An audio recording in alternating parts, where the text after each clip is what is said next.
طفل أمريكي عمره 4 سنوات بعام 2013 كان يعيش حياة طبيعية ويا أمه وأبوه. طفل ذكي ومرح، بس فجأة بدأ يحكي أشياء ما حد يعرفها، ويذكر أماكن وأسماء مستحيل يكون سمع بيها بعمره. يوم من الأيام قال للأمة: ماما أنا مو ابنك الحقيقي، أنا اسمي برنس ومتت بحادث سيارة.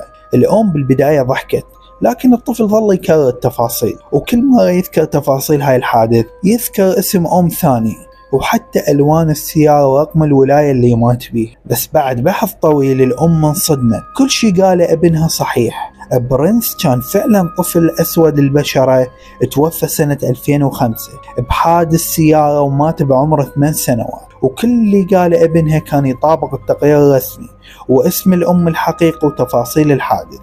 الطب النفسي حاول يفسر الحالة، بس ما لقوا تفسير منطقي، لا مرض لا توهم لا تأثير خارجي، كل شيء يشير إلى شيء واحد: ابنها ما كان يتوهم، كان يتذكر حياته السابقة. وإلى اليوم القضية ما لها أي تفسير علمي واضح، وتم تصنيفها ضمن أغرب 5 حالات تناسخ أرواح تم توثيقها رسميا.